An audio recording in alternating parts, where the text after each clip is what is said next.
beautiful beings. Before we get started with today's story, I just wanted to say thank you for the overwhelming support and love you guys have shown me, and thank you for joining me on my journey. Also, I want to thank today's video sponsor, Tubby Energy. Today's video is brought to you by Tubby Energy, the ultimate energy drink designed for gamers, creators, and anyone who needs a boost without the crash. Unlike those other energy drinks loaded with sugar and junk, Tubby is packed with clean ingredients to fuel your focus, energy, and performance all day long. Whether you're grinding through a gaming session or just need that extra push to get through your day, Tubby's got you covered. And the best part, it's jitter-free. No weird crashes, just clean, sustained energy. Check out the link in the description below and use my code WETT at checkout to save 20% off your order. Yes, that's right, not 10, but a whopping 20% off. Power up with Tubby Energy and stay on top of your game. A huge thank you to Tubby for sponsoring this video. Alright, let's dive into today's video. The case we're going to look at today is so messed up that British courts have banned all media outlets from ever revealing the true names of the people involved. As such, the names you're going to hear today have all been made up. But before we get into today's story, if you're a fan of spooky stories, true crime, and ASMR, then you've come to the right channel, because that's all we do, and we upload 3, 4, even 5 times every week. So, if that's of interest to you, please like and subscribe so you don't miss any of our future uploads. Alright, let's get into today's story. On June 29th, 2003, a 14-year-old boy named John and his best friend, a 16-year-old named Mark, were walking in this back alleyway behind a row of shops in Manchester, England. Mark had asked John to go back there, to which John was a little bit confused because it was just a dead end back there. But he went back there anyways because he figured, Mark must have a reason. And so they're walking along this alleyway when Mark suddenly comes to a stop. Then he turns to face John, and John's looking at him inquisitively, and Mark just reaches out and grabs him by the shoulder before pulling out a huge knife and drives it into his stomach and says, "I'm sorry, bro," pulls it out again, drives it into his chest before releasing it and letting John fall to the ground. As soon as John hits the ground, he looks up at Mark and he says, "You're killing me." And Mark says, "I had to do it. If you knew all the details, you would understand." And so, after only a couple of minutes, John goes quiet and he's laying still on the ground. And Mark would stand there just waiting for about 20 minutes to ensure that John really was dead, before calling authorities and claiming some madman had snuck up behind them and attacked his best friend. And you got to send an ambulance as fast as you can. When the ambulance arrived, to Mark's horror, they were able to keep John alive, and they were able to get into a hospital where he nearly died twice on the operating table, but he ultimately would make a full recovery. And when John was well enough to speak, he would tell police that Mark is the guy who attacked him, but he had no idea why. When Mark was confronted with these allegations that he was the one who attacked John, he quickly confessed. And the police thought, this is a strange case, but pretty open and shut, and they arrested Mark for attempted murder. When investigators began digging into the motive behind this attack, they, along with Mark, were not prepared for the totally bizarre story that unravelled. The judge in this case would say, well-schooled fiction writers could not come up with the plot of this real-life story, and so this crazy story starts 4 months before the stabbing in February of 2003. In February of 2003, Mark was a 16-year-old student who was also a part-time dishwasher at a restaurant near his home in Manchester, England. Mark had okay grades, but even by his own account, he was nowhere near an academic. In fact, he was quite dim-witted. He was very close with his family, who all lived in a very modest home, in a very modest neighbourhood. By all accounts, Mark was living a very ordinary life. That year, Mark discovered an online chat room for teens in Manchester, England, and it was designed to, make friends and talk about fashion and sports. And initially, when he logged into this chat room, he was just watching. He wasn't really participating, but over time, he became a very active user and, in fact, became totally obsessed with this chat room and basically put everything else in his life on the back burner to the point where his grades were tanking and he was staying up all night. I mean, this really took over his life. Also, in February of 2013, John was a 14-year-old student who lived in Manchester, England, but not near Mark. And at this point, he had not met Mark yet. He was incredibly intelligent and polite and charming, and he was an excellent, excellent student. And he went to a very, very prestigious school. But while John's academic life was going really well, his home life was kind of in shambles. His mother had a series of really crappy boyfriends that always left, and they always left her feeling very depressed. And it was just a very sad environment around his mother. And John, unfortunately, had grown up believing one of his mother's ex-boyfriends was his biological father. And even though this boyfriend had abandoned the family, John at least knew who his dad was, but it would turn out his biological father had actually abandoned him when he was a brand new baby, and he had no way of figuring out who his dad even was. John really wanted to escape his home life. He wanted to just live somewhere else, have an adventurous, happy life, away from all the sadness and depression he was around all the time. And so, it was in that frame of mind that he discovered this chat room, the same one that Mark had discovered. Although they don't know each other yet, they're both entering the same chat room. John's initial interest in this chat room was not nearly as high as Mark's was. Mark pretty much immediately became obsessed with being in this chat room. John was a little bit more reserved, but his mum purchased a laptop top for him, which suddenly gave him 24/7 access to this chat room, and he found himself going on there all the time, to the point where he was staying up all night and even skipping meals just so he wouldn't have to leave his screen even for a few minutes. The main focus of this chat room was supposed to be sports and movies and entertainment, but the real reason teenagers were flocking into this particular chat room was to flirt with each other. And Mark and John were no different. They both really enjoyed, these flirtatious interactions they were having with different girls on this chat room. But John's interactions with the girls was very friendly and wasn't going to go anywhere. It was not really intended to, whereas Mark fell head over heels in love with the girl he was flirting with, and her name was Rachel. Rachel was a 16-year-old living in Manchester, England, who worked at a gym, and when Mark saw her pictures, he was just totally smitten with her, and he sent her a direct message, not really expecting her to write back. But she did, and she seemed at least somewhat interested in him. And that night, they stayed up all night chatting with each other, and Mark is just over the moon.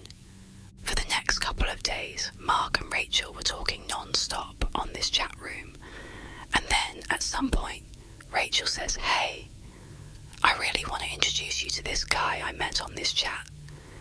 He reminds me a lot of you. I think you guys would get along great. His name is John." And Mark was like, "Okay, cool."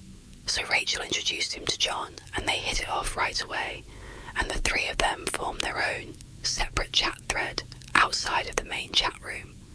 And very quickly, through this separate chat thread that they were on, pretty much 24/7, Mark and John would become best friends, and Mark and Rachel would fall deeper and deeper in love with each other. Every time John and Mark were in this chat room, they would use a web camera, but Rachel didn't have one. And initially, that really frustrated Mark because he wanted to see his girlfriend in real time, but she said she didn't have the money to get one. And then she said she was shy, and so Mark's getting frustrated, but she says, "Mark, come visit me. You don't live that far away. You can see me in real life, in real time." And so initially, Mark's excited, and he's talking to John about how excited he is to go see his girlfriend. But then he gets cold feet and he makes an excuse and he doesn't go. Rachel's disappointed, but she asks him again a couple more times if he'll come visit her. And every time he would agree, and then he would kind of chicken out. But after the last time he cancelled on her, he finally got the courage up and he invited her to come visit him. And this is when she started getting cold feet, and they kind of went back and forth until they basically stopped asking to visit each other, and they just decided that their relationship was going to live online, even if there wasn't a web camera involved.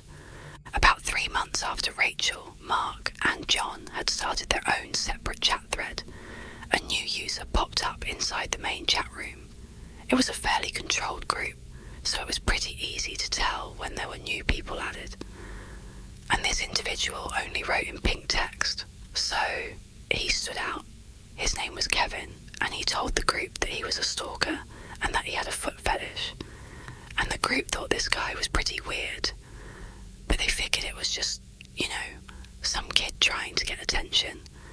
They didn't think much of him, but shortly after Kevin's arrival, Mark would get a private message from Kevin that said, "I know you're Rachel's boyfriend and I'm her stalker and I'm gonna hurt her." Mark didn't know what to do, so he just went to Rachel and he said, "Hey, I got a strange email from this guy named Kevin who says he's gonna hurt you and he's your stalker." And Rachel kind of made light of it and said, "Oh, just ignore that guy. I don't know what that's about." And John didn't know what to make about it either, so Mark just kind of ignored it. And then, the next day, when Mark logged into the chat room, Rachel wasn't there. Now Rachel always logged in at the same time that Mark did, and that John did. It was very rare that she wouldn't be there, and so Mark asked John, "Have you talked to Rachel today?" And John said no. And then Mark went into the main chat room and he asked some people in there if they had seen Rachel or talked to her, and they said no. And that's when Mark went into his email and he had another message from Kevin. This message again was about Rachel, but this time Kevin is saying he actually has Rachel hostage, and the only way he's going to release her is if Mark lets Kevin look at his feet, because again, he has that foot fetish. And so Mark, interestingly, does not go to the police. He doesn't tell anyone about this. He just says, "Okay, I'll do that." And so he lets him see his feet, and then Kevin writes back saying, "Okay, I've released Rachel." Later that day, Rachel came back online and she thanked Mark for what he did, but she felt really bad that he had to be kind of humiliated in that way. And she said, "You know what? We really need to meet up. We need to see each other face to face. I want to apologise to you and give you a hug." And so they decide the next day they're going to meet up finally in town together. But the next day, when Mark went to the rendezvous point, Rachel didn't show. In fact, after this missed meeting, Rachel never contacted Mark again. She just vanished. When Mark got back to his computer, he asked John, "Have you talked to Rachel?" And he said no. And again he went into the main chat room and he asked around, and no one had heard from Rachel. And then a couple of days later, after just continued silence from Rachel and Mark's really upset about this, he notices a rumour being passed around in the main chat room about how apparently one of the members of this chat room abducted and killed another member of the chat room. And Mark's thinking to himself, no way, that can't be about Rachel. But almost immediately after this rumour was kind of announced on the main chat, people started chiming in that they think it could be Kevin, the guy who writes in all pink. guy who claims he's a stalker, and this girl Rachel, because they had both logged out around the same time and had not logged back in again. They were the only ones in this chat room that were that inactive. And then, after that, dozens more users were commenting that this was actually true, that Kevin had indeed abducted Rachel and killed her. They heard about it in other chat rooms and at school, and all of a sudden, Mark's reality is just coming crashing down, and he feels so guilty that he probably could have done something to stop this, and he didn't. But then, interestingly, even though Mark was devastated, just crushed by what has happened, he just continued to log into the chat room and acted like nothing had happened. And John picked up on this strange behaviour and began kind of delicately asking him, like, are you doing okay? But Mark made it clear he did not want to talk about it. And over time, the rumour about what happened to Rachel and Kevin just kind of left the chat room, and it just seemed like people moved on, including Mark and including John. Over the next month, John and Mark's relationship really strengthened. They continued to speak in that private chat, now missing Rachel, so they were only interacting with each other in there. And they even began meeting up in person and hanging out in real life. About a month after Rachel's disappearance, a new person popped up in the main chat. It was a woman. Her name was Janet, and she wrote in all capitals, and she reached out to Mark, and she said to Mark that she was a mother of 2. She was married. She was 44 years old. She was a real estate agent, but secretly she was a spy for the British Secret Service. And in fact, she was the 3rd most powerful person in all of Britain, and she was contacting Mark because she was sent to recruit him. She told Mark if he agreed to work with her, not only would he become an agent like her, he would become fabulously wealthy, and he could be her boyfriend. Now, of course, to an adult, this sounds preposterous and sounds like an obvious scam. But you gotta remember, Mark at this time was extremely vulnerable. He's just lost his girlfriend under very suspicious circumstances, but no matter how it happened, she's gone. And he's still grieving her loss privately, and he's just not a very bright person, so he's kind of primed to be taken advantage of. And she was promising him all the things he wanted in life: status, money, romance. And so even though he didn't necessarily believe everything Janet was saying, he wanted to believe her, and so he went along with it. He did not tell John about his interactions with Janet, perhaps signalling that he didn't fully believe it and was maybe embarrassed to give away details, but we don't know. As soon as Mark told Janet he was prepared to work with her, she made him swear an oath through the chat, and then told him he would need to go to London for initiation, where he'd be meeting the Queen amongst other dignitaries and officials. At this point, Mark asked a couple of qualifying questions, namely, how would I explain to my mum that I was just going to suddenly leave for a couple of days in the middle of the week and miss school? I have to give her a reason for that. And she would say, your mother will be looped in on this process.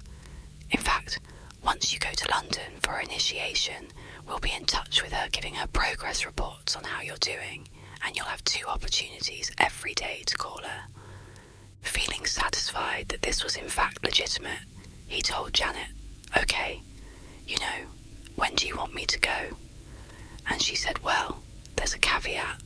You have to pass a series of tests before you're going to be allowed to go to initiation. This is where Janet explained to Mark why he specifically was being recruited. She said his friend John was actually not named John.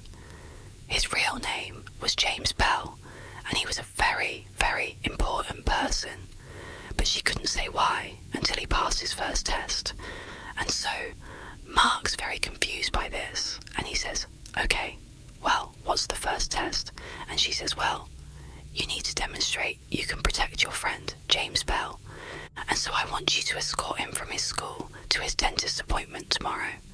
You're going to be his bodyguard for one day, but you can't let him know you're his bodyguard. He can't know that you know his real identity, so if you can do that successfully, when you get back, I will explain to you why he is so important. At this point, Mark is very committed to this. So he says, yeah, I'll do it. He reaches out to John that day and he says, hey, can we hang out tomorrow? And John tells him, yeah, but I have a dentist appointment right after school, so maybe after that. And Mark says, oh, don't worry, I'll tag along for your dentist appointment. And John's like, great, I could use the company.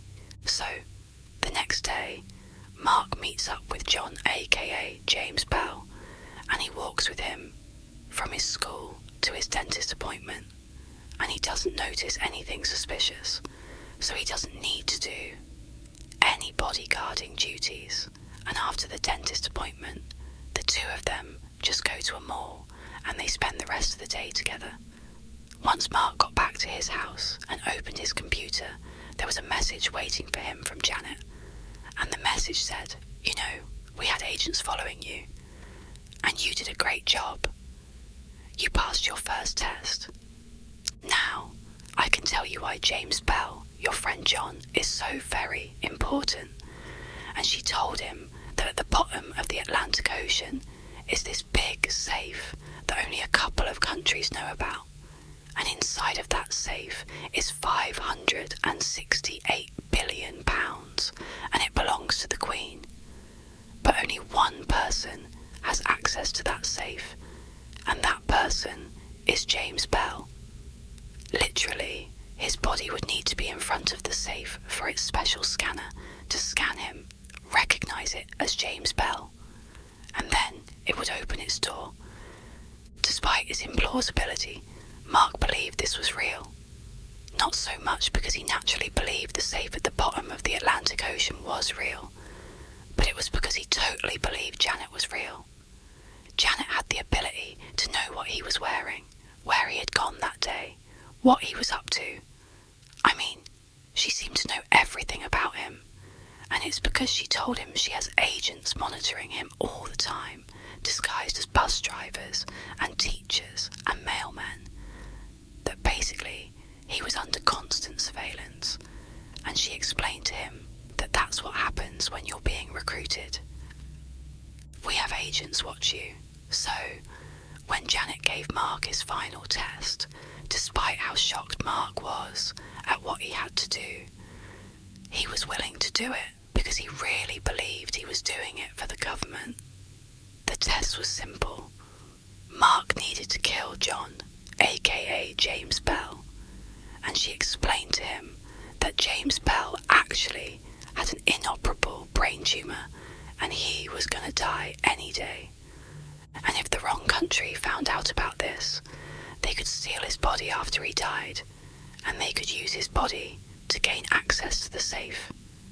And so, we need to preemptively end his life, take control of his body, and get that safe open. She told Mark if he completed this test, he would move on to the initiation phase in London, where he would meet the Queen, and he would get his first paycheck of £80 million, and he would officially become Janet's boyfriend. Mark is in so deep at this point. He is fully committed, and he says, yes, I'm prepared to do this. And she says, okay, your new name is Agent 47695, and you need to go buy a large knife. She said there was going to be an abort code for this test, which is going to be 6969. And if at any point he hears anybody say that to him on the day he's supposed to carry out this attack, that means it's off, and do not do it. So on June 29th, 2003, around 11 AM, Mark and John, aka Agent 47695, and James Bell met at a bus station in Manchester.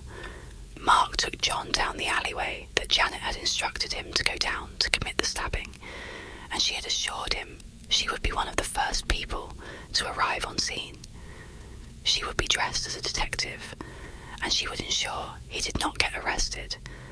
And so, once he was in position, Mark turned around, grabbed John by the shoulder, pulled out his knife, said he loved him, and then began stabbing him.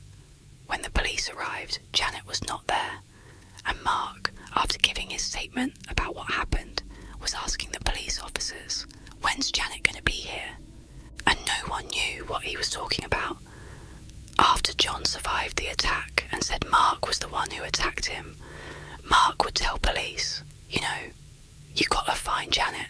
She's the one who can explain what's going on here." But Janet never arrived because Janet didn't exist. Neither did Rachel. Neither did Kevin. Neither did James Bell. Neither did 189 other accounts that Mark interacted with on a daily basis inside of that chat room.